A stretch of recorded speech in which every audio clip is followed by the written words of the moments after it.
Yorùbá ni mí o Yorùbá. Àṣà mi mọ̀rẹ́ o Yorùbá. Èdè mi mọ̀rẹ́ kẹ́ bá mi gbé lárugẹ. Ẹ wo òyìnbó fún mi ní pálí pupa mo mọ bí tí mo ti wá. Èmi fẹ́ràn Yorùbá tiwa mo fẹ́ràn àṣà wa. Kékeré mo ti mọ̀ pé wà ń bẹ lára èdè wa. Àwọ̀ funfun táwọn yẹn dáàbòra ló fẹ́ fi ṣègbè wa. Àwọn bàbá ló fatábàtọ́ sùn lọ òyìnbó wọlé tọ́kẹ́rù. Bóyìnbó fún mi ní pálí pupa mo mọ bí tí mo ti wá. Èmi fẹ́ràn Yorùbá tiwa mo fẹ́ràn èdè wa. Ẹ wò kékeré mo ti mọ̀ pé wà ń bẹ lára àṣà wa. Àwọ̀ funfun táwọn yẹn dáàbòra ló fẹ́ fi ṣègbè wa. But àwọn bàbá ló fatábàtọ́ sùn lọ. Bẹ́ẹ̀ lòyìnbó ṣe wọlé tọ́kẹ́rù lọ wọ́n kẹ́rù lọ wọ́n kó wa lẹ́rù lọ. Àṣà mi, l'identity mi, personality mi, it give me spiritual, intellectual and emotional. Ẹ dúró náà ẹ má yọ mí lẹ́yìn, mi ò lè kúkú ẹ̀yìn wo máa ṣe di bàbá mi tí mo gbọ́, ṣóyìnbó gbọ́ Yorùbá. Rábàdàbọ̀ àlọ́kàrà mi, ọba ẹ̀rí o, sídìí bìrìbùrà tó fọ bí orí o.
Alára ló lọ́gbọ́n, ajẹ́rọ ló nímọ̀ràn. Ewé oníyèmùyè àwọn ló ní ètò gúnjere.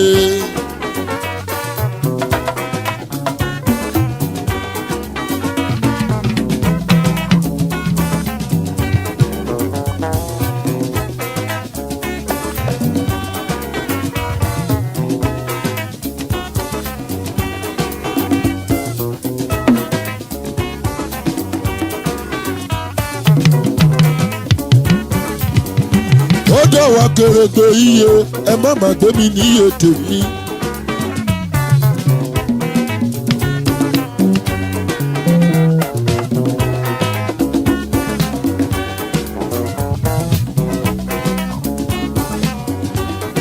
Àgbẹ̀tọ́ ọba dáre ní kó dákú kó dá tèmi síre.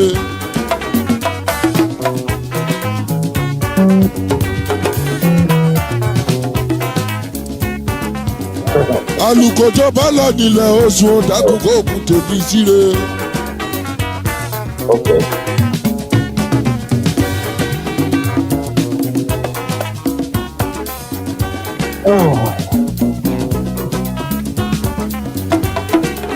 Lékelèké ọmọ yèyí ẹlẹ́fun ìbá fún mi ló kan ó kan tèmi ń dórí lo.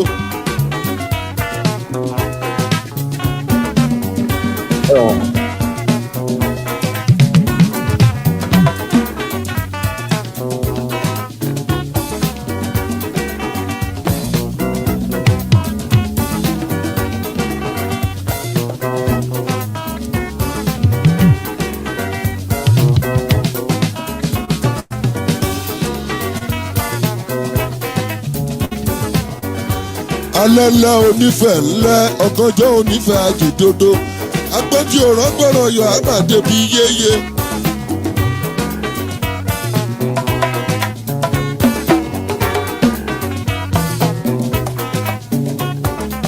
Ìyá mi ẹlùgbàgbà kẹ́gbẹ́rẹ́ tèmi wá gbogbo ara ní tẹ̀kùtẹ̀kù kì í jowó.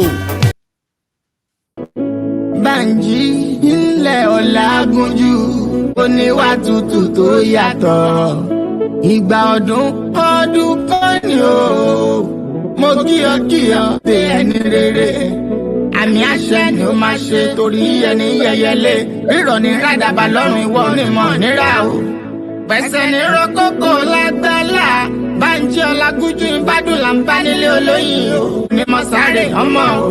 Bánjí Atlanta Georgia l'Amẹ́ríkà. Ìwà kéré okòdélé láti Ọlọ́run ọba o. Abá ọyọ ọlọ́lọ́dún ó máa yan fáńdà o. Ó yá jẹ́ nkì ọ ní gbèjègbèjọ o. Ọmọ wọn lódò ọwá odò ọwá ọmọ onílé ọlá. Ọmọ Awórìn tún rírọ̀ ọmọ arójòjò yìí ń bẹ́yìn ni mò ń ké sí o. Ọmọ àlòkò lára ọmọ onígbò máyàmáyà ṣù. Ọmọ onígbò máyàmáyà tọ̀. Ọmọ onígbò owó àbárajọjọ bí ewé ìgbà. Ọmọ olówó joyè méjì pọ̀. Ọmọ arówó ogun bùnà. Ọmọ onílé ọlá. Ọmọ amúrù mẹ́fà yán gbọgbẹ̀dó. Ẹ̀ta gbórí kege. Èjì mú kúkúrú dò. Èyí lílá orí ìrìn ó dé kòrò oúnjẹ. Ọmọ asòkú bìrì lágbẹ̀dẹ. Ọmọ abìdí owó gbé ìlàjà ni wọ́n ń kéyìn nílé bàbá tó bí ọlọ́mọ. Bánjí Ọlágúnjú ìràwọ̀ rẹ tó ń tọ́kù ní ìwọ ọkùn o. Ìwọ ò ní sí wáyà Bánjí mo ní ìwọ ò ní ramáyé. Ẹni bá ní o máa ṣe tirẹ̀ ìbínú Ọlọ́run làtọrọ fún ọ. Tó rákàndá ni ó tí o ṣe ta lò. Àpátápárá o ilé ọkùnrin ogun o. Ìwà rírè ìwà ìbárè mú. Lọ́lá Ọlọ́run wa ò ní wá ọtí láwùjọ olóríire. Ìjì oníjà ó gbọmọ dànù nínú aláboyún. Ayé ò ní ìparè rẹ lọ́wọ́ rẹ o. Fẹ́mi Owólabí MJ bàbá olóyè púpọ̀ ló ní kí ọkú ọdún. Ó ní kórí jẹ́ kó pẹ́ láyé. Àtẹ́pẹ̀lẹ́sẹ̀ ń tẹ́ ẹ̀nà. Tinútinú la fi súré fún ìwọ pẹ́ láyé o. Ẹ káalẹ́, ẹ káàbọ̀ sórí ètò tàṣálẹ́ yìí. A ní pẹ́ o. Pápápá bí àwọn bàbá àsọnù láṣẹ láṣálẹ́ yìí. Ẹ má bínú. Mo tiẹ̀ ti lérò ńgbà pé ó di ọ̀la ká tó ṣètò ṣùgbọ́n mo kàn sáré dárò pé ẹ já sọ̀rọ̀ nípa ọ̀rọ̀ yìí ráńpẹ́ kó tó di pé ìwádìí sì ń tẹ̀síwájú. À ń kó àwọn nǹkan kan jọ lórí gbogbo ohun tá à ń gbọ́ àti bó ṣe ń lọ. Ṣùgbọ́n ní ọwọ́ àṣálẹ́ ni mo gbọ́ pé ó tá à ń sọ pé wọ́n fi ń ṣeré ni kò ṣeé ṣe wọn lè ṣe. Kò jẹ́ rí bẹ́ẹ̀ wípé ó dàbí pé orílẹ̀-èdè Kenya ààrẹ orílẹ̀-èdè Kenya ó ti pinnu ó sì ti ṣetán. Ó ti darapọ̀ mọ́ ọ̀gbẹ́ni Bill Gates wípé ohun tí àwọn ti ń sọ tipẹ́tipẹ́ pàápàá jùlọ tí àwọn tẹra mọ́ lọ́dún tó kọjá pé àwọn fẹ́ ṣe ohun tó ń pè ní digital ID fún àwọn orílẹ̀-èdè Kenya. Ara àwọn ọmọ tuntun làwọn ó sì ti bẹ̀rẹ̀ lélẹ̀ tó já sí pé wọ́n ní wọ́n máa implant microchips sí gbogbo àwọn ọmọ tuntun tó bá ti ń bí lórílẹ̀-èdè Kenya nísìnyí for digital identification. Òun ni ọ̀rọ̀ wa fẹ́ dálé lórí láṣálẹ́ yìí, a sì ní pẹ́ lórí ẹ̀. Ìwọ lè máa rò pé ńbo ló wá gbà kan mí, ńbo ló gbà kan èmi ọmọ Yorùbá. Ó kàn ẹ́ o, ó kàn ẹ́ lápá, ó kàn ẹ́ lẹ́sẹ̀, kódà ó kàn ẹ́ ó ṣẹ̀wò mọ́ ẹ lára. Wọ́n ní má foko mi dáná, ìjọ kan lèèyàn ń kọ́.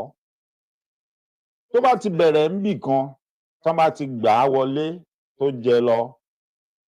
Mo fẹ́ jẹ́ kémi àtẹ̀yin ká máa rántí pé ọ̀kánjúà olójú kòkòrò lọ́pọ̀lọpọ̀ àwọn èèyàn ọ̀dájú èèyàn tá ń pè láwọn olólórí wọ̀nyí. Wọ́n bá ti rí pé orílẹ̀-èdè ibì kan ṣe wọ́n mú jẹ, àwọn náà ó tẹ́wọ́ gbowó, wọ́n ó gbà á. Ẹ mọ́ gbàgbé àìpẹ́ yìí là ń pariwo táriwo ń lọ kíkankíkan lórí bí wọ́n ṣe gba owó àti bí wọ́n ṣe ń sọ̀rọ̀ bí apọ̀dà fún wa pé wọn ò mẹ́ni tó lọ tọwọ́ bọ̀wé àdéhùn pẹ̀lú àjọ àgbáyé pé gbogbo ohun tó ní ṣe pẹ̀lú sọkùnrin sóbìnrin nǹkan kan kò sí wàhálà. Tí wọ́n ń sọ pé bóyá ẹnìkan ni kò sẹ́ni tó ran igbá àwo. Ṣé àwọn tán lè sọrú yẹn fún yín lórí irú nǹkan bẹ́ẹ̀ yẹn? Ṣé ẹ lè fọkàn tẹ̀ wọ́n? Ṣé ẹ lè fọkàn tán wọn? Ṣé ẹ lérò pé ẹ fojú jọ wọ́n tó bá kan irú nǹkan báyìí? Ṣérú àwọn yẹn lẹ́yìn yín ṣé wọ́n lè lọ tọwọ́ bọ̀wé pé kán wá ṣerú ẹ̀ lórílẹ̀‐èdè Nàìjíríà? Ṣé tí wọ́n bá gbà pé kán ṣe bẹ́ẹ̀ tó bá dòfin tán bá ní gbogbo ọmọ tán bá ti bí kán mọ́ kí microchip bọ̀ wọ́n lára, sọ̀rọ̀ pé ó láṣẹ, sọ̀rọ̀ pé ìwọ rọ ọmọ tiẹ̀ gbé kú ọmọ ẹ̀ pé wọ́n ní kì bọ̀ lára, kó sóhun tó lè ṣe mọ́ tó bá ti dì bẹ́ẹ̀. Ṣùgbọ́n kó tó dì bẹ́ẹ̀ tí gbogbo abájọ dàálẹ̀ tá bá tùsà tán bá rí pé ẹ̀ nígbà tán bá ti rí pé kò ní ṣiṣẹ́, oníkálukú á tọwọ́ ọmọ ẹ̀ bá sọ, àbí bẹ́ẹ̀ kọ́ ni? Ẹ mọ́ sì gbàgbé, ẹ mọ́ gbàgbé, wọ́n ní ajá mọmọ tiẹ̀ tọ́jú ó mọ tòdò ọ̀yá kì mọ́lẹ̀ o. Ẹ má rò pé wọ́n ṣerú ẹ̀ fún àwọn ọmọ tiwọn o. Àwọn ọmọ tí yín náà fẹ́ fi ṣe guinea pig o. Bólójú bá lajú ẹ̀ lẹ̀ tàlùbọ̀ máa kó wọ́. Ṣùgbọ́n kíká tàlùbọ̀ má bàa kó wọ́, bólójú bá tiẹ̀ lajú ẹ̀ lẹ̀ tó bá rí ẹni tí ń kó tàlùbọ̀ kiri yóò tètè sọ fún pé mọ́ gbèdé apá ọ̀dọ̀ tèmi ń bí. Ẹ kálẹ́, ẹ kú dédé àsìkò yìí, ẹ kú parí ọ̀sẹ̀, ẹ sì kú gbogbo iṣẹ́ tó ní kálukú wa tá a ti ṣe nínú ọ̀sẹ̀ tá a fẹ́ lò parí yìí. Elédùmarè á dé làálàá àti wàhálà gbogbo wa ládé. Àní ṣe wàhálà lásán, àní ṣiṣẹ́ fẹ́ni ẹlẹ́ni láti jèrè ẹ̀ láṣẹ Èdùmàrè. Gbogbo ẹ̀yin màmá mi, ẹ̀yin bàbá mi tẹ́ ti wà lórí ètò, mo kí yín o. Mo mọ̀ ọ́ lóore, mo dúpẹ́ lọ́wọ́ yín, ẹ káàbọ̀ sórí ètò. Ǹjẹ́ mo kí baálé ilé lọ́ọ̀dẹ̀ yìí, mo kí ìyálé ilé, mo kọ́kùnrin, mo kóbìnrin, mo kí ọmọdé, mo kí àgbà. Ǹjẹ́ mo kí oyún inú, mo káṣẹ́ ẹ̀dí o. Mo kí gbogbo ẹ̀yin lọ́balọ́ba, lóyè lóyè, gbogbo baálẹ̀ baálẹ̀. Bí mo ṣe ń kí yín tẹ̀sọ́ ni mò ń kí yín tológun tológun. Mo ní yóò yẹ yín kò ní yẹ ẹ lẹ̀, yóò yẹ gbogbo wa kò ní yẹ ẹ lẹ̀ láṣẹ Èdùmàrè. Elédùmarè á dé làálàá gbogbo wa ládé. Ìkankan nu wa ò ní fojú sunkún ọmọ o, a ní fojú sunkún ọkọ, a sì ní fojú sunkún aya láṣẹ Èdùmàrè. Ohun tó múyàn téèyàn ń lógo tí ìrógo lò kò ní ṣẹlẹ̀ sí kankan nu wa, kò ní ṣẹlẹ̀ ń sàkání wa láṣẹ Èdùmàrè. Ṣé ó dijọ́ mélòó lénìí? Ìyálájé mo mọ̀ pé wà ń bẹ̀, ẹ̀ ń wo ètò. Ìjọ́ Sunday tó kọjá la ṣì ń sọ tí mo ní ọ̀pọ̀lọpọ̀ ní nǹkan ń ṣe lábẹ́ aṣọ, pàápàá jùlọ àwọn ìyá wa, ẹ̀yin ìyá wa tẹ́ jóbìnrin tẹ́ ẹ̀ lè sọ síta. Ó sì jẹ́ pé ọ̀pọ̀lọpọ̀ àtibẹ̀ ni wàhálà ti wọlé wá tí wọn lè sọ síta tí wọ́n sì mọ̀. Ó yani lẹ́nu nígbà tí mo rí fọ́nrán tó ti ń lọ káàkiri ní ìsìn tí wọ́n ń sọ ohun tó jọ mọ́ ohun tá à ń sọ, pé ọ̀pọ̀lọpọ̀ ló ń fi ọ̀rọ̀ yìí ṣe iṣẹ́ onú ẹ̀kú àmúmọ́ra pé bóun mo ṣe fẹ́ sọ fáyé, ṣé tí n bá sọ ṣé wọ́n gbà mí gbọ́. Arábìnrin òǹkọrin tó ṣaláìsí tá à ń gbàdúrà pé kọ́lọ́run fọ̀run kẹ́. Ẹ tún ti rẹ́nìkan tó jáde tó ní ara àwọn nǹkan tó ṣẹlẹ̀ sárábìnrin yìí rèé. Lóòótọ́ àwa ò sí ńbẹ̀, a mọ bó ṣe jẹ́.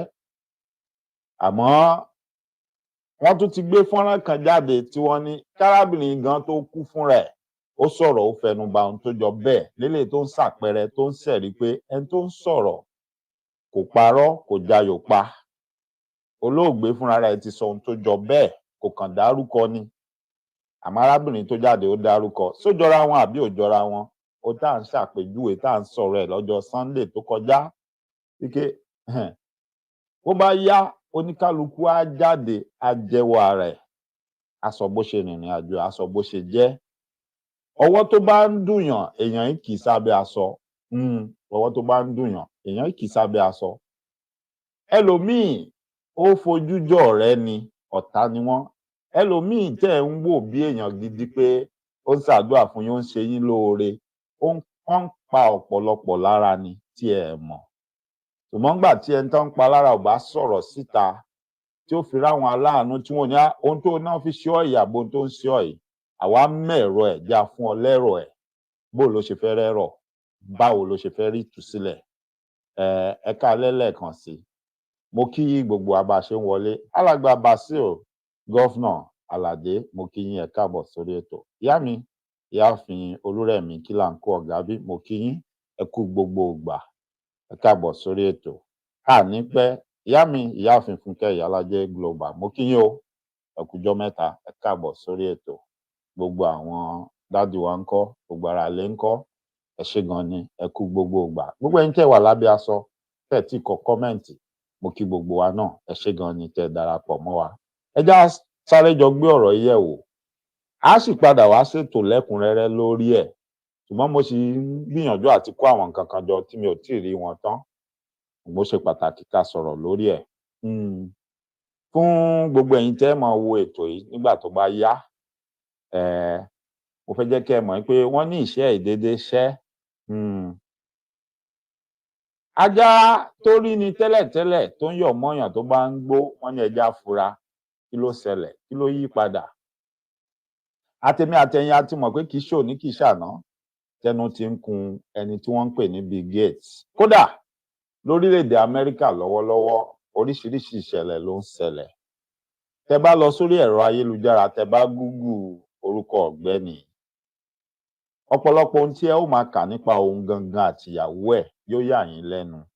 Lóòótọ́ wọ́n wà lára àwọn tó lówó lágbàáyé tí wọ́n sọ fún wa tán kọ àkọọ́lẹ̀ wọ́n sì ní olówó tó ń fowó ṣàánú ni wọ́n ṣùgbọ́n lọ́pọ̀lọpọ̀ ìgbà bíi kán náà wọ́n fẹ́ ṣoore Áfíríkà làwọn fẹ́ ṣe é sí ó wá jẹ́ pé bí nǹkan tán gbé wá àbí tán sọ yẹn káwọn èèyàn ní ó sì jílé ilé wa sọ pé wá fẹ́ ṣe fún Áfíríkà nínú gbogbo nǹkan tó ń ṣe Áfíríkà kí ló dé tí ẹ ní nǹkan míì tẹ́ fẹ́ ṣe fún Áfíríkà tó jẹ́ pé gbogbo nǹkan tó bá ti ní ṣe pẹ̀lú ìlera àti àwọn nǹkan tó mú pé ó mú fura dání káwọn èèyàn máa ní ṣé kò sí nǹkan míì tẹ́ fẹ́ rí ń bẹ̀.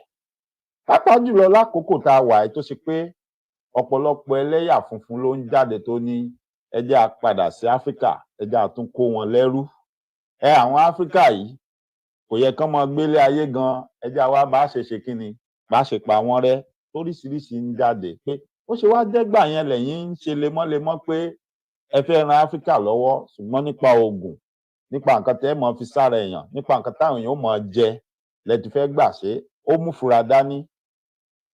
Ìgbà tí wọ́n gbé COVID vaccine tó gbé jáde oríṣiríṣi àríyànjiyàn ló lọ ní orílẹ̀-èdè Amẹ́ríkà gan pàápàá tí àwọn èèyàn ní pàápàá jùlọ àwa dúdú pé a nígbàgbọ́ nínú ohun tó ń sọ pé kó má jẹ́ pé wọ́n fẹ́ fi pa wá lára ni àbọ̀ fẹ́ fi nǹkan pamọ́ sí wa lára.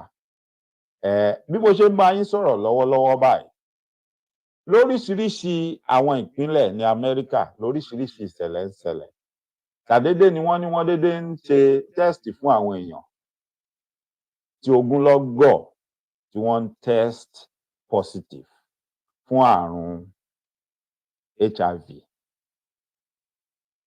Bẹ́ẹ̀ ni láwọn ìpínlẹ̀ kan ọ̀pọ̀lọpọ̀ nínú wọn wọ́n sì ń jẹ́ dúdú ọ̀pọ̀lọpọ̀ èèyàn wá ń pariwo pé ṣé kìí ṣe ariwo tá a pa pẹ̀lú abẹ́rẹ́ ìdènà COVID tọ́ni àwa gbàgbà ẹ̀ ṣé kìí ṣe àbọ̀ ẹ̀ ló ti délẹ̀ yìí àríyànjiyàn sì ń lọ lórí ẹ̀ ariwo ń lọ lórí ẹ̀ lọ́wọ́ ìjà ń lọ lórí ẹ̀ lọ́wọ́ tí wọ́n sì ń sọ lọ́wọ́ ohun tí mò ń sọ ẹ̀tẹ̀ bá Google ẹ rí gbogbo ẹ̀ ń bẹ̀ kì í ṣèmi ni mo sọ bẹ́ẹ̀ ó ti wà lórí ẹ̀rọ ayélujára ìròyìn ni. Àwọn táwọn èèyàn máa ń pè ní conspiracy theorist òǹkálukú ó ti ń gba ọ̀nà tó wù wọlé sí ọ̀rọ̀ yẹn lára pé ó ń dojú ẹ̀ bọ̀ eléyìí sì wà ńlẹ̀ à ń sọ lọ́wọ́ òun là ń gbọ́ lénìí pé ó dà pọ̀rọ̀ táwọn sọ pé bí eré yóò ṣeé ṣe kò ní ṣeé ṣe gómìnà President Ruto of Kenya ó ti ṣetán báyìí wípé àwọn ọmọ tí wọ́n mọ̀ bí ní Kenya láti gbèdéke àsìkò kan lọ o nítorí pé káwọn lè ní proper identification àti documentation àwọn ti gbà o kí Bill Gates kó wá ran àwọn lọ́wọ́ kán máa fi microchips identity microchips kán máa fi sí gbogbo àwọn ọmọ tuntun tán bá ti ń bí kán máa fi sí wọn lára. Ìbéèrè mi àkọ́kọ́ ni pé ìgbà tá à ń dàgbà nínú àwọn òwe tá a kà nínú ìtàn tá a kà nínú ẹ̀kọ́ míì tá a kọ́ wọ́n fi yé wa pé ńgbà tójú dúdú tójú wà lórókún tán káwọn èèyàn wa tán táwọn sóko ẹrú wípé gbogbo ohun tá à ń rí tán ń pè ní medicine lénìí gbogbo ohun tán ń pè ní surgery wípé àwọn èèyàn wa ni wọ́n fi ṣe guinea pig ohun ìkẹ́kọ̀ọ́ ohun ìṣàyẹ̀wò pé ó dáa tí nǹkan báyìí bá ń ṣèyàn kí la lè ṣe sí láti mú kúrò. Tá a bá fẹ́ lanú èèyàn ṣẹ́wọ̀n pé wọ́n lè mú ẹranko kán fi ṣe. Ayé ìsìn lófin ti wà nígbà tó ti ní kò sẹ́rú mọ́ pé gbogbo wa kò sẹ́rú. Òun lòfin ti wà pé ó lè déédéé lọ kìyàn kan mọ́lẹ̀ kó nítorí olówó ó ti rà. Ó wà mọ́ kún bí ẹran pé ó fẹ́ wo nǹkan tó wà nú ẹ̀, ó fẹ́ yọ nǹkan nú ẹ̀, ó fẹ́ wo nǹkan tí ó ṣẹlẹ̀. Ṣùgbọ́n ẹ jẹ́ kó lọ yé mi àtẹ̀yìn pé láyé ìgbà kan wọ́n ń ṣe bẹ́ẹ̀ o. Funfun ń ṣe bẹ́ẹ̀ fún dúdú. Wípé ẹrú mi ni, ohun tó bá wù mí mo lè fi ṣe, ikú tó bá wù mí ni mo lè fi pa. Gbogbo ohun tẹ́ ẹ rí tán ṣàgbékalẹ̀ ẹ̀ lénìí tán ń pè ní surgery, tán ń pè ní medicine, ọ̀pọ̀lọpọ̀ ẹ̀ dúdú ló sanwó ọ̀yà ẹ̀, dúdú ló jìyà ẹ̀ nígbà tí wọ́n ń dán wò pé bó láṣẹ ṣe. Nígbà tí wọn bìkítà, tí wọn bẹ̀sùgbẹ̀gbà, tí wọn mọ̀ pọ́n lè mọ dán wò lára ẹranko náà pé ẹranko ó ní ó láwọn nǹkan lára tó súnmọ́ téèyàn jù, ẹjá dán wò lára ẹ̀, ẹjá wo bó ṣe rí, ẹjá tọ́ báyìí, ẹjá ṣe báyìí, ẹjá wá wò ṣé yóò kú ṣé yóò yè kó tó di pé àwa tiẹ̀ ní ó dáa ẹjá wá àyàn kan náà nígbà tá a bá ti rí i pé òkè àti mọ ohun tá a ṣe tí ò fi ní kú. Ẹjá wá dán wò lára èèyàn ká fi wá mọ wá ọ̀nà ká fi máa ṣe ìwòsàn fára wa. Kò sí nǹkan tó jọ bẹ́ẹ̀ ńgbà yẹn. Gbogbo à ń fúnyàn lóògùn oorun, à ń fún lábẹ́rẹ́ oorun, à ń ṣe kinní kan kó mọ́mọ́ gbà tá a ṣiṣẹ́ abẹ fún. Láyé ìgbà tí mò ń sọ ìtọ́jú ń bẹ lórókún, kò sí nǹkan tó ń jẹ́ bẹ́ẹ̀ o. Bọ́pọ̀lọpọ̀ ó ṣe lajú lẹ́rìí tí wọ́n mọ kùn wọ́n bí ẹran, tí wọ́n sì mọ tọwọ́ bọ̀ wọ́n, tí wọ́n mọ yọ nǹkan lára wọn, tí wọ́n mọ tọwọ́ bọ̀ wọ́n, tí wọ́n mọ la oríṣiríṣi nǹkan. Ọ̀pọ̀lọpọ̀ èèyàn ló jẹ̀rora kú, ọ̀pọ̀ ló gbẹ́mìí mì. Kí Ọlọ́run ọba ó fọ̀run kẹ́ gbogbo àwọn tán fi ṣe guinea pig ńgbà náà. Ṣùgbọ́n a rò pé àkókò yìí ti lọ, pé a sí nírú àkókò yìí mọ́, kò sì yẹ kírú ẹ̀ tún wáyé mọ́, pàápàá jùlọ pẹ̀lú gbogbo òfin tó ti wà. Ṣùgbọ́n ṣé mọ̀ pé ẹni tí ó ṣe bí ò ní dáwọ́ dúró. Gẹ́gẹ́ bí mo ṣe sọ ṣáájú pẹ̀lú gbogbo ohun tán ti ń sọ pé àwọn dúdú ìgan wọn lè ṣe nǹkan kan, wọn lè dá nǹkan kan ṣe, kí wá ní ìwúlò wọn. Meanwhile, ọ̀rọ̀ ọjọ́ míì leléyìí. Àwọn dúdú tá à ń sọ yìí, àwọn lọ́lọ́run wá fi gbogbo nǹkan kẹ́, gbogbo nǹkan tó jẹ́ nǹkan àlùmọ́nì tó wà nulẹ̀, ọ̀dọ̀ wọn lọ́lọ́run ní kó sodo sí. Ọlọ́run tó wá fún wọn láwọn nǹkan kan pé ẹ gbà, mo fún yín, ó wà nulẹ̀ yín, ó wà lórí ilẹ̀ yín. Màá tún wá fún yín ní ìmọ̀, ẹ mọ lílò ẹ̀, ẹ mọ ìwúlò ẹ̀, yín ṣáà ní pé ẹ ṣáà mọ lò ó bí mo ṣe fún yín.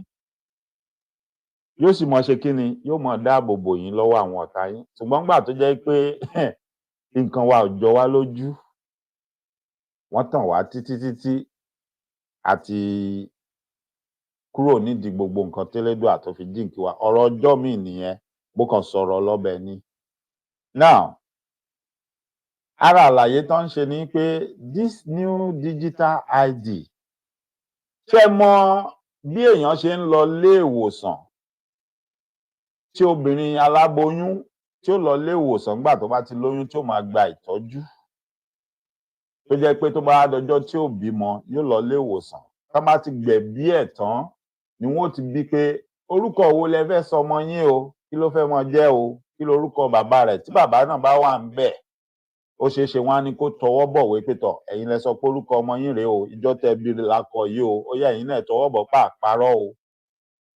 Bí wọn bá fún wọn níwèé ẹ̀rí tá à ń pè ní birth certificate níjọ́ yẹn, wọ́n á sọ fún wọn pé ó ti wà documented, ṣùgbọ́n ẹ lè lọ sí Office of Statistics níbi báyìí kẹ́ lọ gba ìwé ẹ̀rí. Tírú òbí bẹ́ẹ̀ ó sì lọ gba ìwé ẹ̀rí nígbà tákòókò bá tó tí wọ́n ò fi pamọ́. Ohun tó wá ń sọ sí i tán fẹ́ bẹ̀rẹ̀ sí í ṣe àyẹ̀wò ẹ̀ lórílẹ̀‐èdè Kenya ní wípé gbogbo ọmọ tó bá ti fẹ́ bí Kenya sìn, tó bá ti dọjọ́ tí ìyá ọlọ́mọ fẹ́ bímọ, tó bá ti dé hospital, tó bá ti bímọ tán, kàkà tí wọ́n fi máa ṣètò ìwé ẹ̀rí tí a mọ̀ sí birth certificate, pé kò sí nǹkan tó jọ bẹ́ẹ̀. Lójú ẹsẹ̀ tó bá ti bímọ tán ni wọ́n ti inject microchips sí ọmọ yẹn lára. Ara microchips yẹn ni gbogbo ohun tó ń jẹ́ orúkọ tí wọ́n fún ọmọ yẹn anything about his identity ló máa ti wà ńbẹ̀, á wà nú ara ẹ̀. Tó fi jẹ́ pé irú ọmọ yẹn ò ní nílò pásítọ̀tì, ìwé ìrìnnà láti lọ síbikíbi. Irú ọmọ yẹn nígbà tó bá ṣe tán tí ó gba driver license, kò ní máa mú driver license káàkiri. Tó bá ti lọ bí tí ó gba driver license, nígbà tó bá ti yá, wọ́n ti ṣètò ẹ̀ lẹ̀. Gbogbo ẹ̀ ó ti wà lórí database. So wọ́n kàn mọ̀ pé ó ní driver license, number gbogbo ẹ̀ ó ti wà ńbẹ̀. Irú ọmọ yẹn á wá dàbí ìgbà tèmi àti yín ká lọ sínú store, ká lọ ra nǹkan nínú store, tá wá débi tá ti fẹ́ check out, tán wá ń scan ní barcode. You see? Tí wọ́n ń scan barcode láti mọ irú kí ni mo rà, èló ni. Ó ti yé yín báyìí. So bí microchips yóò ṣe wá máa ṣiṣẹ́ ni pé ó ní í ṣe pẹ̀lú ẹyinjú irú àwọn ọmọ tán bá fi sí lára. So they can scan their iris tó wà ní ojú with a camera, and it will produce or provide all their information. Whatever is needed about them will appear on the screen. Now, àkọ́kọ́ náà, ọ̀pọ̀lọpọ̀ èèyàn ló ti ń béèrè náà ti ń yarí pé why Africa? Ó sì jẹ́ Africa lẹ ti wá fẹ́ bẹ̀rẹ̀. Kí ló dé tẹ́ bẹ̀rẹ̀ nílùú tiyín? Àǹfààní kí ló fẹ́ ṣe fún Africa tí ò ṣe fún ìlú tiyín? Ó ṣe jẹ́ ara àwọn ọmọ tó fẹ́ máa bí ní Africa. Ṣùgbọ́n ẹjọ́ ìṣẹ́jọ́ ẹni ká mọ̀mọ̀ dá o.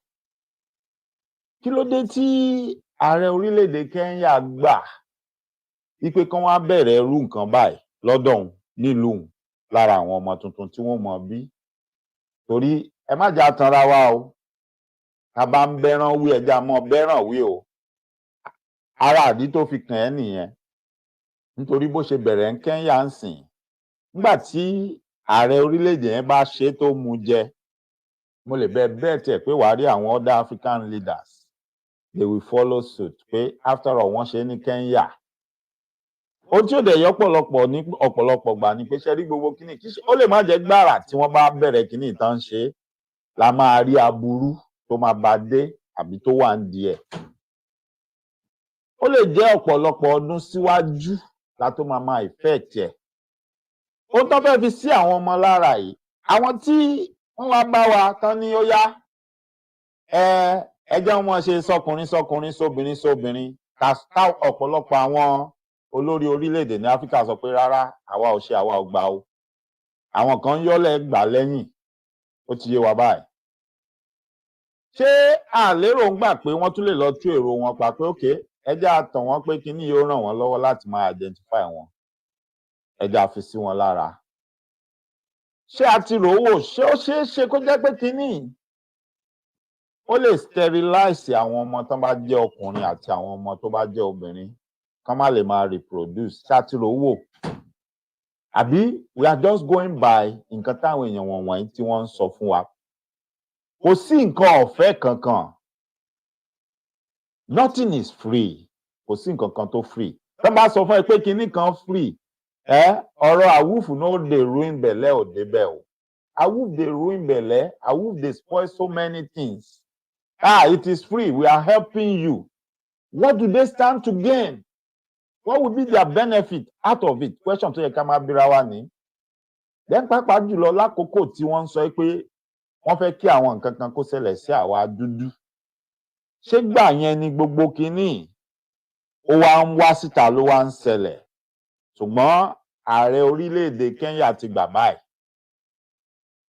Kódà inú ẹ̀ ń dùn. Kó má dàbí pé mi ni mò ń sọ torí mo ṣe ń padà bọ̀. Mi ò ní pẹ́. Kódà ètò yìí ó lè má wọ wákàtí kan gan torí ó tiẹ̀ níbi tó yẹ kí n lọ tí wọ́n ń dúró dè mí báyìí. Gẹ́gẹ́ bí mo ṣe sọ, a tún padà sọ̀rọ̀ lórí ọ̀rọ̀ yìí. Àmọ́ mo fẹ́ mú wá sí àkíyèsí wa ni pé ohun tó ń lọ lọ́wọ́lọ́wọ́ ni. Ẹ já gbọ́ bí àwọn oníròyìn bí wọ́n ṣe sọ̀rọ̀ nípa ẹ̀ ní orílẹ̀-èdè Kenya. Ẹ máa gbọ́ o, ẹ bá mi ká lọ. According to biometric update, MySha number is supposedly expected to address different challenges, such as identifying and authenticating citizens, safeguarding primary registration documents such as birth certificates and national identity cards, and improving the management of the social programs and government operations. The project has been met with skepticism in some parts of the country. Rights groups have also been expressing concern over the possibility of discrimination and the erosion of privacy. But listen, I just told you in the very nice way. Now let me just put it blatantly to you.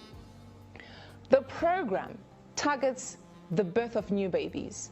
So once you have your baby, before your baby leaves the hospital, you no longer get a paper birth certificate, but then you get a digital one that is somehow implanted somewhere on somebody's body. Think about that, but have a listen to this. Already, the digital ID, which has been a big problem to us for a very long time, is now on a testing mode for the next 2 months. I have been assured by all the stakeholders, led by the ministries concerned, that by December, we will be able to launch digital ID, where every Kenyan don't have to carry any paper, plastic or otherwise, as an ID, that they should be able to be identified digitally using their iris or their fingerprints, and we can transact without the necessity of people struggling to identify who they are. And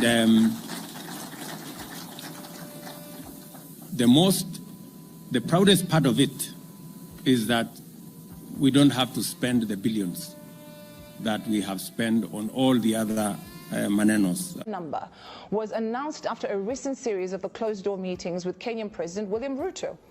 According to biometric update, MySha number is supposedly expected to address different challenges, such as identifying and authenticating citizens, safeguarding primary registration documents such as birth certificates and national identity cards, and improving the management of the social programs and government operations. The project has been met with skepticism in some parts of the country. Rights groups have also been expressing concern over the possibility of discrimination and the erosion of privacy. But listen, I just told you in the very nice way. Now let me just put it blatantly to you. The program targets the birth of new babies. So once you have your baby, before your baby leaves the hospital, you no longer get a paper birth certificate, but then you get a digital one that is somehow implanted somewhere on somebody's body. Think about that, but have a listen to this. The digital ID, which has been a big problem. Ẹ jẹ́ kí n nítorí ó ń repeat ohun tí ẹ ti kọ́kọ́ wò yẹn ni, ṣùgbọ́n ẹ jẹ́ kí n dá dúró ká tẹ̀síwájú pẹ̀lú ètò wa. Yeyetunde TV, ẹ káàbọ̀ sórí ètò, ẹ ṣé gan ni. Bàbá mi Adéwálé Awóṣẹ́gun, ẹ káàbọ̀ sórí ètò, ẹ ṣeun gan ni. Gbogbo ẹ̀yin tẹ́ wà lábẹ́ aṣọ, mo tún kí wa lẹ́ẹ̀kan sí, ẹ ṣé tẹ́ darapọ̀ mọ́ wa. Now, tí ẹ bá tẹ́tí sí ohun tí wọ́n ń sọ yẹn dáadáa, ẹ rí i pé kì í ṣèmi ni mo sọ bẹ́ẹ̀, àbí bẹ́ẹ̀ kọ́? Ó ń fi lọ́lẹ̀, ó sì ń sọ fún wa pé ohun tí mò ń sọ, ohun tí wọ́n ti sọ ni, ohun tó ń ṣẹlẹ̀ ni, ohun tí ó ṣẹlẹ̀ ni. Wọ́n ní títí December, àbí ó máa go into full effect because wọ́n ń test ẹ̀ lọ́wọ́, which means already gan wọ́n ti ń ṣe sára àwọn ọmọ kan tí wọ́n ti announce.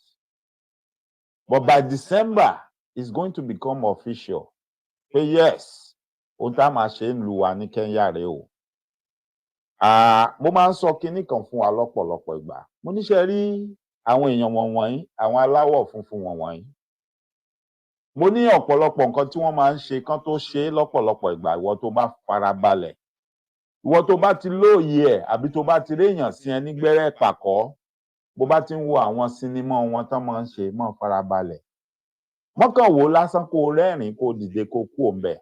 Nínú kó jẹ́ pé lára àwọn nǹkan wa tán jí nílẹ̀ adúláwọ̀, pàápàá jùlọ nílẹ̀ Yorùbá, wọ́n lọ tu reprogram, wọ́n modernize ẹ̀, wọ́n fẹ́ máa fi kọ́ àwọn ọmọ wọn pé irú agbára báyìí wà. Ó ní ọ̀pọ̀lọpọ̀ àwọn superheroes tẹ́ máa ń rí yẹn. Wọ́n dẹ̀ fẹ́ jẹ́ káwọn ọmọ tí yín máa wá rí i pé superheroes kan wà tó ń jẹ́ Spider-Man, tó ń jẹ́ Superman, tó ń jẹ́ Catwoman, tó ń jẹ́ Wolverine, Logan. I've told you about this. Logan was fashioned after Ogun. Ogun kan náà tó jẹ́ pé tán bá pè ẹlòmíì máa pariwo bíi pé wọ́n ti balẹ̀ ayé ẹ̀ jẹ́ ni. Ṣùgbọ́n ọmọ ẹ̀ ó máa jókòó máa wo fíìmù Wolverine níbi tán ti ń show Logan tó jẹ́ pé tí Logan bá bínú tán bí àdá mẹ́ta ó yọ jáde lọ́wọ́ ẹ̀ yóò máa fi jà yóò máa fi sá gbogbo èèyàn. Inú orúkọ yẹn gan tó bá wo orúkọ yẹn tó bá yọ àwọn nǹkan kan kúrò tó bá kàn háàdì nǹkan kan kún wàá rí i pé wọ́n kọ́pì gbogbo ẹ̀ pé Ògún. Thor lọ́wọ́ Thor kí ni Thor fi yàtọ̀ sí Ṣàngó? Ṣùgbọ́n tó bá pe orí Ṣàngó lẹ́gbẹ̀ẹ́ lómi mùsùlùmí ni mí o kìrìsìtẹ́nì ni mí ẹ wá sọ bẹ́ẹ̀ bí. Bọ́ ó máa gbà kọ́mọ ẹ jókòó nínú ilé kó wo fíìmù Thor. Ọmọ ẹ lè máa wọ tó bá di ìgbà tán ní kán múra wá ní skul pé kí n kálukú kó represent hero ẹ̀. Òun gan ni ó mówó lápò tí ó lọ ra kọ́sítúmù Thor tí ó gbé fọ́mọ ẹ̀. Yóò sì gbé àáké Ṣàngó tí wọ́n fashion after Thor. Unknowingly pé Ṣàngó ni wọ́n represent pẹ̀lú gbogbo kìíní yẹn. Go and look at all the colours on the clothes. I mean the costume that Thor used. It was fashioned after Ṣàngó. Ṣàngó ló ní colour yẹn. And then they have Ṣàngó's ass in Thor's hand. But ìyẹn máa tẹ́ wa lọ́rùn nítorí pé ìlú òyìnbó náà ti ṣe, ìlú òyìnbó ló ti wá, àbí bẹ́ẹ̀ kọ́ ni? Ìlú òyìnbó náà ti ṣe, ìlú òyìnbó ló ti wá. Not knowing pé indirectly ohun tó pè lórìṣà tó ń bú àwọn kan tó ń ṣépè ní gbogbo ìgbà tó játọjọ́ tó ti ń ṣépè pé k'Ọlọ́run pa àwọn tó ń ṣẹbọ, àwọn tó ń bọ òrìṣà run, wọ́n máa kú, wọ́n sì wà láyé tó dẹ̀ realize pé something is wrong somewhere. Ìwọ ló ń ṣe bí ẹni tó agánigàn, bí ẹni tó lọ́dẹ orí. Àbí bẹ́ẹ̀ kọ́? But they will repackage the same thing and bring it back. We will all embrace it. Àtúmọ̀ rẹ́rìn inú wọ́n máa dùn. The same way wọ́n bá ti fẹ́ ṣe nǹkan tí wọ́n tí mọ ibi tí ó já sí àbí gbogbo nǹkan tán rò pé ó lè pa aláwọ̀ dúdú lára. Áfíríkà náà máa fi porí, Áfíríkà náà máa gbé wá, Áfíríkà náà máa ti wá dán wò. Nínú sinimá tí à ń wò, ẹ̀yin tí ẹ bá ní tẹ bá ń fẹ̀mí bá nǹkan lọ, tẹ bá farabalẹ̀, tẹ bá ti watch bá ṣe máa ń sọ, ẹ rí i pé ohun tí wọ́n ń tán ṣètò ẹ̀ lọ́wọ́lọ́wọ́ ẹ̀, they have made a movie a long time ago that already predicted that this was going to happen. Although wọn fi porí Áfíríkà, wọn sọ pé Áfíríkà ló ti ṣẹlẹ̀. Gbogbo àwọn eré tẹ́ rí robot tí wọ́n ń ṣe ń sìn, a very long time ago, they made that prediction in their movie that it was going to happen and it's going to come to pass, which we are now seeing. Right? Now, ẹ jẹ́ n bi yín, chip tó fẹ́ fi sí àwọn ọmọ yẹn lára, are we going to go by their words pé kò ní nǹkan kan tó máa ṣe pẹ̀lú àwọn ọmọ is just for identification purposes? What assures you pé somebody somewhere will not sit down and be controlling those children in future through that chip, the microchip that will be planted in their body? Ẹ jẹ́ fún yín lápẹẹrẹ. Wọ́n máa ń ṣe àwọn kólà kan tó máa ń sọ pé kán fi sí ajá lọ́rùn. Ṣé mo parọ́? Ẹni tó bá ní ajá tó bá ra kólà yẹn tó bá fi sí ajá yẹn lọ́rùn, ó lè control ajá yẹn irú behaviour àbí action tó bá fẹ́ kí ajá yẹn ní at any particular time. Wọ́n máa design kólà yẹn specifically pé okay, these are the things this collar can do. Tí o bá aggravate ajá yẹn tínú bá ti bí tó dẹ̀ jẹ́ pé ó wà lọ́dọ̀ èèyàn, tó bá ti tẹ button tó bá ti wà aggravated, ó máa bu ẹnìyẹn jẹ. Yes. Tí ajá yẹn bá dúró tìyàn báyìí, tó bá tẹ bọ́tì eléyìí ó máa sùn lẹ̀ ó sì lè sùn lọ immediately tí ò ní ṣe nǹkan kan fẹ́yàn yẹn, which means you are in control of that dog, total control, as long as that collar is on his neck. Yes, wọ́n ti ṣe àti rí kan tó ṣe kó tó di pa rí in real life, wọ́n ti portray ẹnu movie a long time ago pé something like that will come to be, and it came to be. Now they are telling you they want to start planting microchips in newborn babies. And a president in Africa is not thinking. He's not in his right senses. He only saw money. He only had money. And he jumped at it. And he's going to allow them to start doing that on newborn babies. And knowing African leaders for who and what they are, I'm telling you right now, a lot of them will do the same. They will adopt the same pattern, the same method. They will go for the same thing. Not because they love the people, not because they want to improve anything, but because of the money, because of what they are going to gain. Ẹ ṣé bàbá mi, mi ò rórúkọ yín yẹn kà torí Lárúbáwá lẹ fi kọ́, ṣùgbọ́n mo kí yín káàbọ̀ sórí ètò, ẹ ṣé gan ni. Now, you call yourself a pastor, a Christian, you call yourself an Afa, you are fighting about religion right now. Look at what is coming to you. Look at what is coming at you. Ṣé àwọn ọmọ tó ṣe pé ó ṣe ń jọ wájú èèyàn kan máa jòkó sínú ibì kan, ó máa press button, ó dẹ̀ máa control brain wọn, bọ́n ṣe máa think, bọ́n ṣe máa act. Have you started thinking about that? Ṣó ṣeé ṣe nínú ọgbọ́n àwọn baba ńlá baba wa kó jẹ́ pé we already have a prevention for this, but because ẹ̀ tẹ̀ já focus lórí ẹ̀ débi tá a máa improve ẹ̀. Could that have been our solution to this issue and this problem they're about to bring upon us? Because either you and I like it, no matter how much noise we make, no matter what we do. Look at it now. I'm discussing this. How many people did you see here? How many? Few. But let me start cursing people out now. Let me start fighting and see how everybody will rush in here and listen to me. But we are talking about something that will affect our future, that will affect our children, that will affect the unborn generations. And nobody seems to care. And that is why you see these so-called leaders. That's why they kept doing it and they are getting away with it, because they already studied us. Even if we make too much noise and people want to pay attention, I can tell you now, they will bring out a government propaganda. They might even come out and start distributing money just to distract people. And then everybody will lose focus and start talking about that money, collecting that money.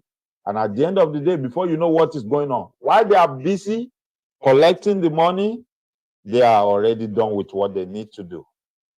And then we will come out here and start making noise.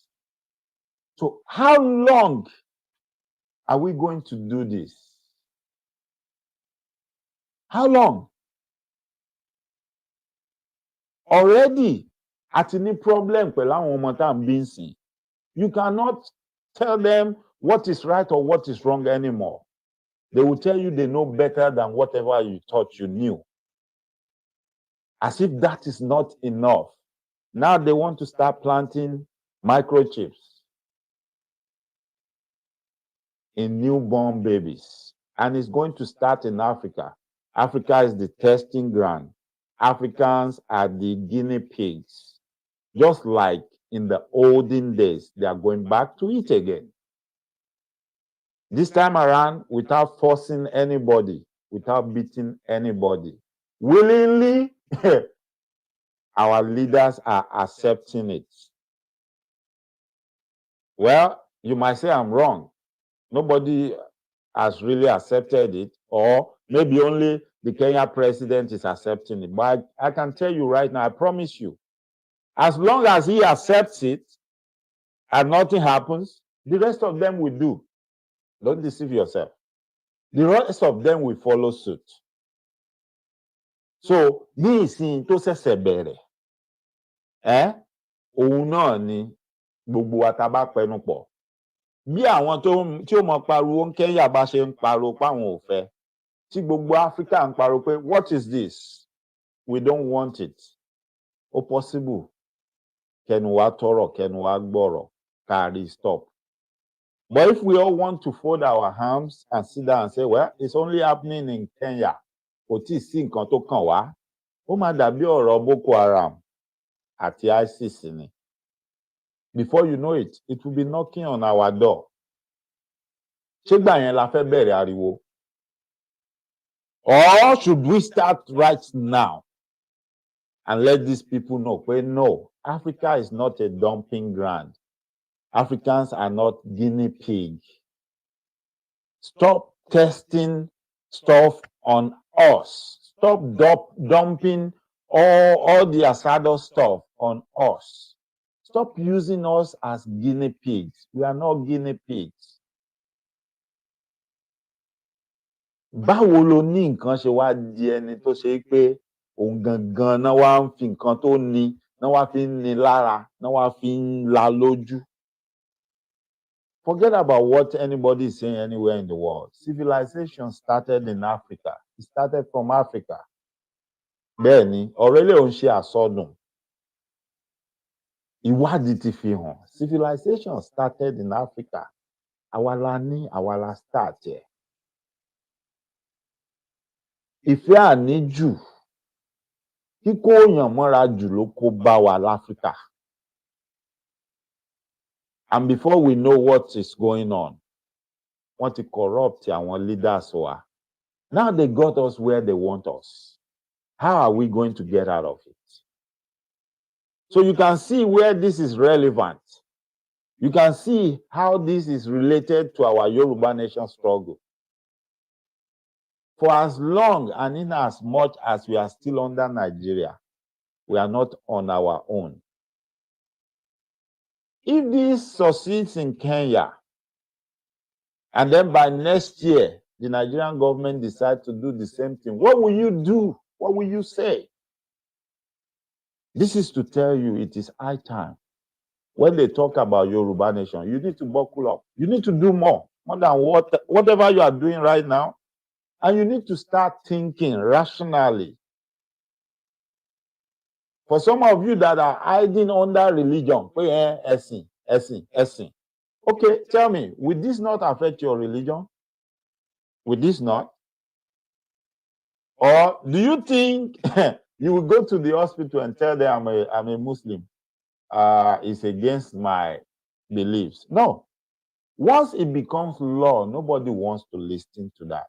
Because that would be the law of the land. Remember now, just the same way you cannot go to a hospital where your wife is giving birth to any of your child right now, the same way you cannot tell them that you are not going to register the birth of a newborn baby. That's the same way you are not going to be able to tell them that you don't want microchips. Because if that is the new law, that all newborn babies are not going to have birth certificates anymore, but microchips as IDs. So who are you to go there and say, your religion does not permit it? Maybe there will be a law that will even say, well, whoever says that should be taken and jail. Straight to jail. Automatic jail term for even going against it. Pé ṣó fẹ́ bí ọmọ criminal tí ò ní ṣe identify ni. Have you thought about everything that could be associated with planting a microchip in somebody's body? Would that person have privacy? Is it possible they will be eavesdropping on everything that person is saying whenever there is a conversation taking place? Does it mean that person, they now own that person? That person cannot make any decision on his own. He cannot have a plan secretly to do something, even if he's being oppressed and he wants to plan that, okay, I want to liberate myself and my people from my oppressors. Would they be listening to their conversations? Because they have a microchip in his body. Would they? Or are we just going to blindly believe whatever they tell us about this stuff and take it? I'm not here to scare anybody, but I'm here to call all of us to reasoning. Let's reason together. Do you think this is right?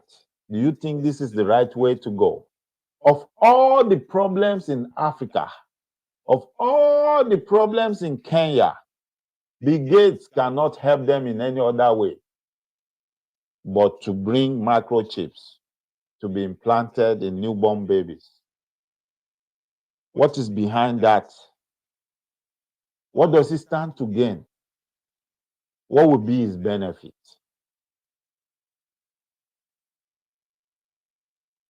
I'm just inquisitive. I want to know. I want to know. Because this is the way I think. And I'm not the only one. Actually, you need to go right now and find out how all our African American brothers are already mad. They are ranting.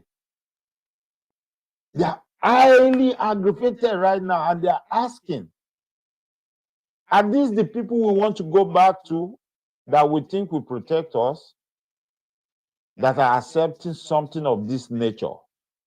Can they, do these people even know who they are? Can they even protect themselves? Talk less of protecting us. Can they help themselves? Talk less of helping us. These are the questions they are asking right now. That if we will allow them to do such to us. So if all of them decide like, oh, well, we learned that we're from Africa, we want to go back home. So we're not going to be able to protect them when trouble comes. That's what they are saying now. Even the law for Africa, for motherland, most of them are saying now that they don't even know. They're not even sure. All the enthusiasm that they have before, that they were thinking, oh, we want to go back one day. A lot of them are now having a routine. Like, maybe I'm better off here. Maybe I don't even need to go to Africa. If Africa is still thinking this way, if Africa will still allow and accept something of this nature. So what makes us feel that we are going to be safe if we go back there? These questions are now being asked. Let's think about it. Already, wọ́n ti plant microchips sí wa lára. Ẹ wo cell phone tá à ń lò wọ̀nyí, cell phone tá à ń mú kiri wọ̀nyí. I don't know if most of you already knew this, if most of you already noticed. If you are in your house, if you are discussing with your spouse, I mean your wife or your children or your husband or your friend, as long as there is a phone in that house, if you are talking about, oh, àwọn kókó tó wà ń ta yẹn dẹ̀ ti kún, mo nídìí ẹni tó mọ koríko gé, àbí mo ń wá àwọn nǹkan kan bí oògùn téèyàn lè fi sílẹ̀lẹ̀ tó lè pa eku. Have you noticed that from that moment on, as soon as you go on YouTube, as soon as you turn your TV on, have you noticed that the only ad parts you will be seeing are those stuff that you discussed, that nobody was there listening to you? But those are the stuff they will start advertising on your TV screen. Those are the stuff you will see when you go on your YouTube. Those are the stuff you will start seeing when you go on your TikTok. Those are the stuff you will start seeing when you go on your Facebook. Have you thought about that? What do you think is going on? What is your phone doing?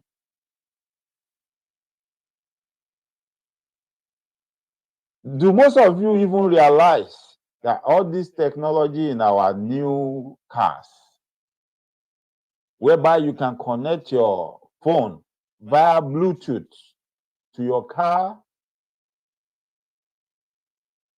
Do you know, or have you heard that they're actually using those stuff to spy on you? Do you know that? Yes, they are. Yes, they are. Your car is parked outside, right? But one time or the other, you've had your phone connected via Bluetooth to your car, right? And you are in the house right now. by proxy of your vehicle that you have at one time connected the Bluetooth to your phone. They can get connection to your phone. Do you know that? Yes, it is possible. And they have been doing it. They can get your data from the Bluetooth in your car. Whatever data you have on your phone, they can get it via your car from the Bluetooth. But those are minor stuff. Àwọn kan kéékèèké làwọn yẹn. A lè sọ pé, okay, I've told you, they've already made us understand.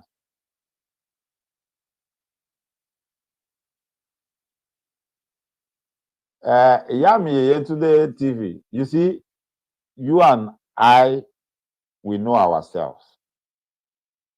The only thing we can do is never stop talking, never stop reaching out. Ẹ jẹ́ n sọ òfófó kan fún yín láṣálẹ́. Ọjọ́ tá a bá tún ṣètò tí bàbá bá wà lórí ètò, máa jẹ́ kí bàbá tiẹ̀ ti sọ lórí ètò dáadáa. So fún ẹ̀yin tẹ́ bá máa ń gbọ́ dáadáa. There was a time Baba never believed in Yoruba Nation. Baba doesn't want to hear it.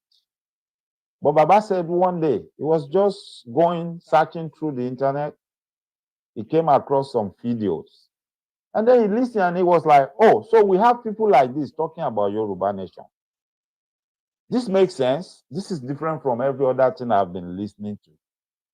Okay, I'll be watching this person. And gradually, since the people involved, the people that capture Baba's interest, they are not doing it for money, they are not doing it for anything. They are doing it out of passion for their fatherland, for their motherland.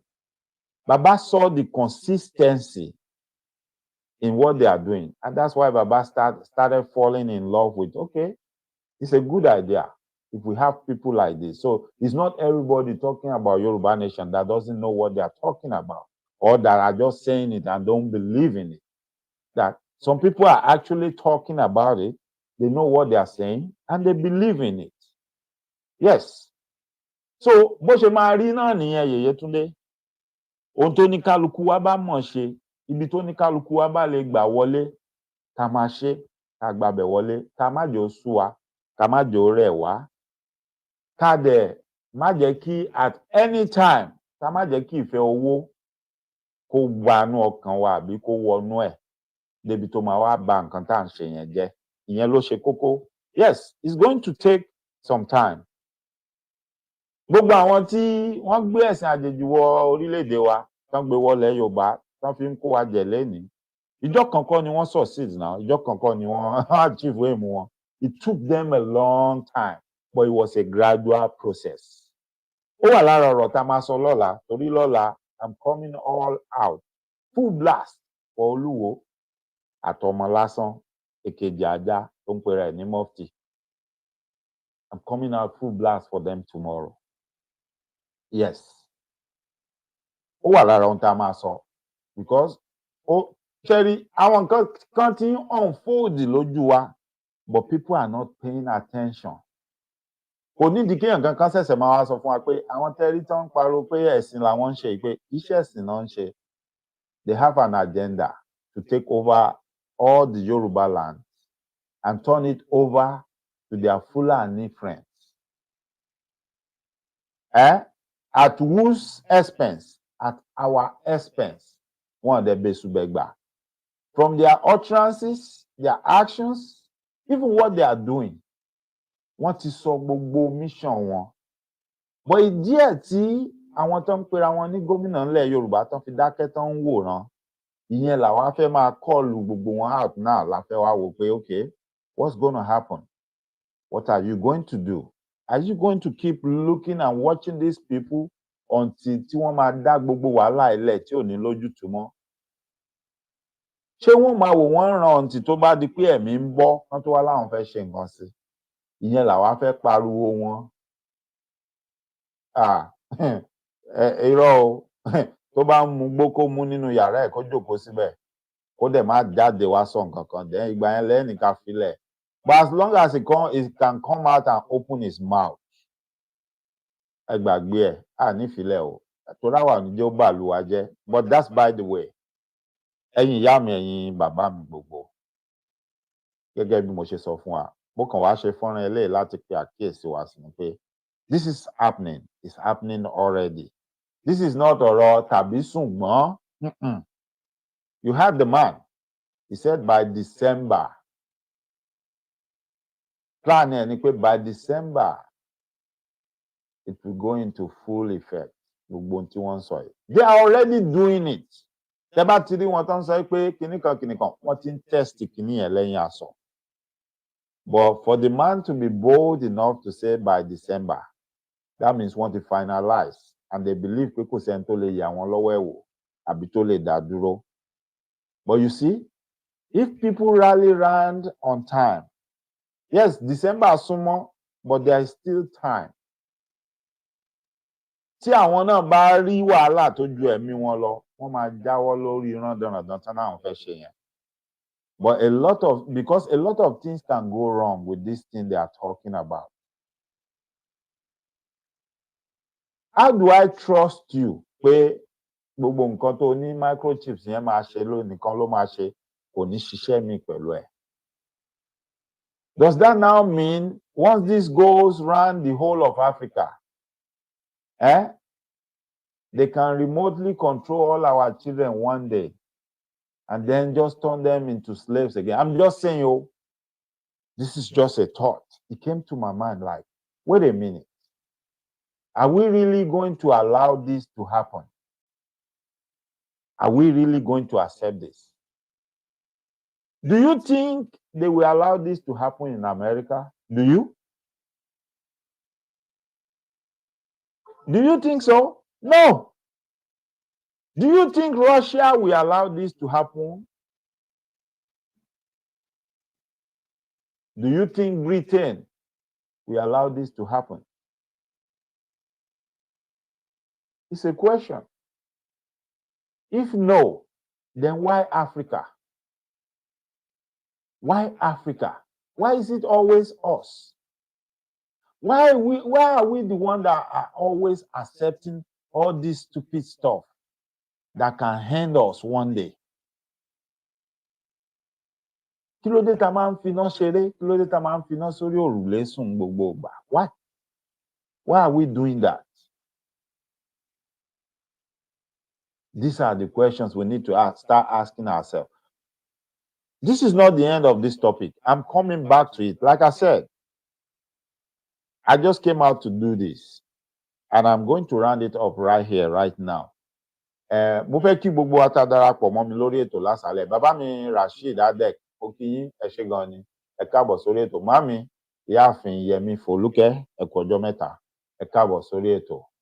Ṣàlàáfíà nílé wa. Ẹ ṣé, ẹ kú gbogbo ìgbà. A máa rí yín bá o. Mo fẹ́ kí gbogbo wa pé oníyàn ṣe, ọlọ́bẹ̀ ṣe, gbogbo ẹ̀yin tẹ́ bá mi jẹ́ ẹ kú àìbínú. Preamble eléyìí o, this is not the end.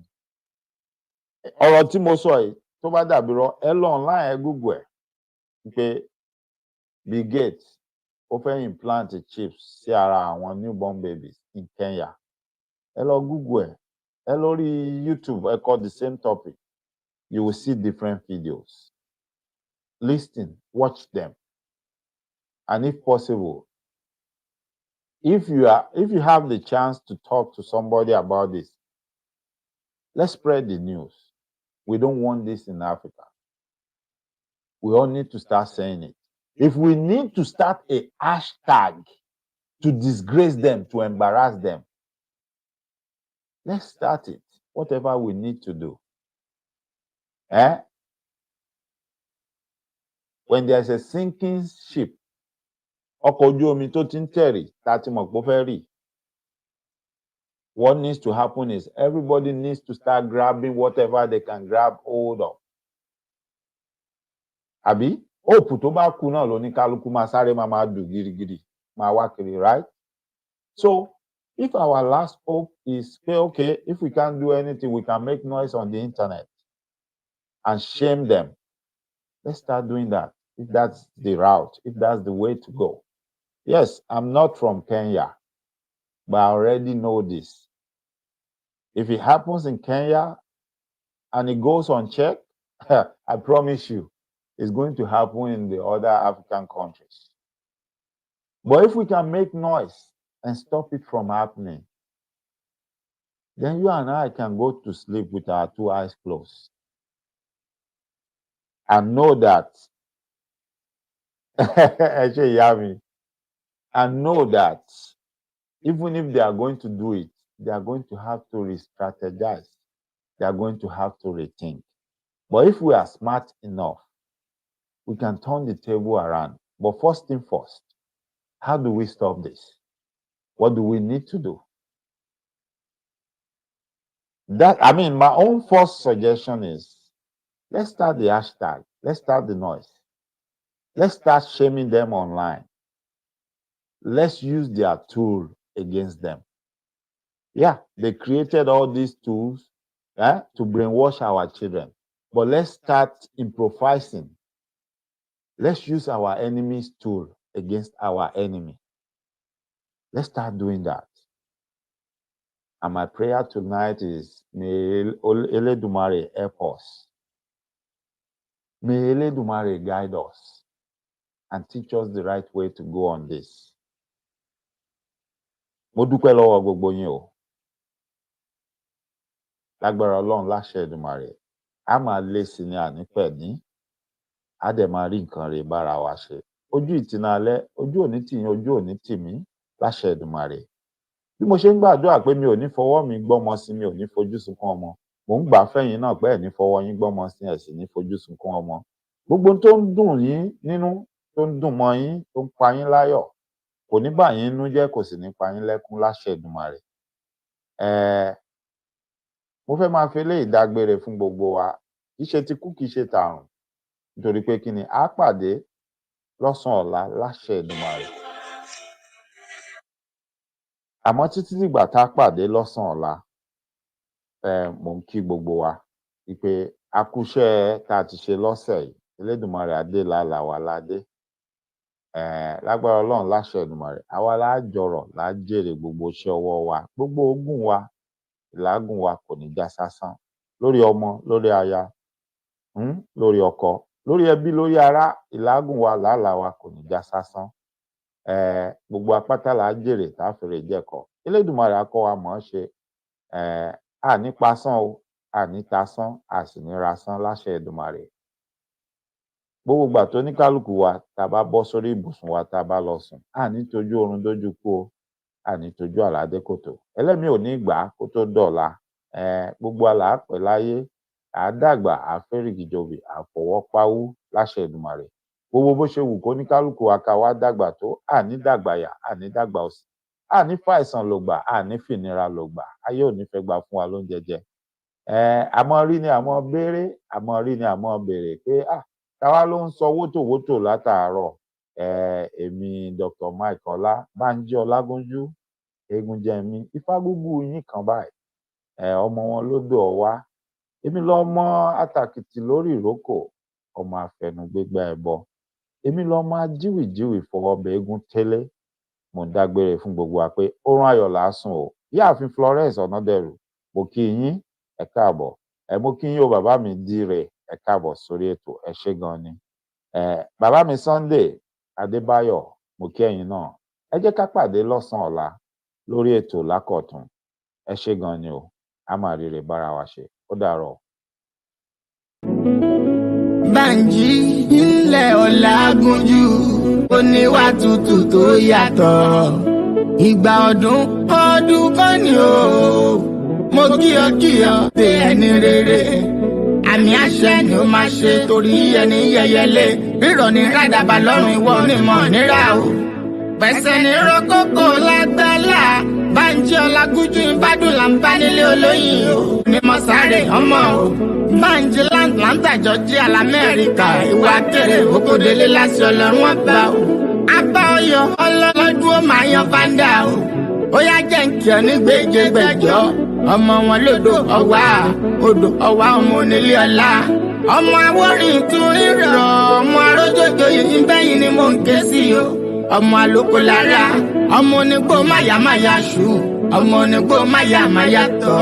ọmọ onígbòwò abarajọjọ bí ewé ìgbà ọmọ olówó joyè méjì pọ̀ ọmọ arówó ogun bùnà ọmọ onílé ọlá ọmọ amúrù mẹ́fà yan gbọgbẹdó ẹ̀ta gbórí kege èjì mú kúkúrú dò èyí lílá orí ìrìn ó dé kòrò ń jẹ ọmọ asòkú bírí lágbẹdẹ ọmọ abìdí owó gbé ìlàjà ni wọ́n ń kéyìn nílé bàbá tó bí ọlọ́mọ Bánjí Ọlágúnjú ìràwọ̀ rẹ tó ń tọ́kù ní ìwọ ọkùn o ìwọ ò ní sí wáyà Bánjí mo ní ìwọ ò ní ra máyé ẹni bá ní o máa ṣe tirẹ̀ ìbínú Ọlọ́run làtọrọ fún ọ tó rákàndá ni ọ tí o ṣe ta lò àpátápára o ilé ọkùnrin ogun o ìwà rírè ìwà ìbárè mú lọ́lá Ọlọ́run wa ò ní wá ọtí láwùjọ olóríire ìjì oníjà ó gbọmọ dànù nínú aláboyún ayé òní ìparí rẹ lọ́wọ́ rẹ o Fẹ́mi Owólabí MJ bàbá olóyè púpọ̀ ló ní kí ọkú ọdún ó ní kórí jẹ́ kó pẹ́ láyé àtẹ́pẹ̀lẹ́sẹ̀ ń tẹ́ ẹ̀ náà tinútinú la fi súré fún ìwọ pẹ́ láyé o.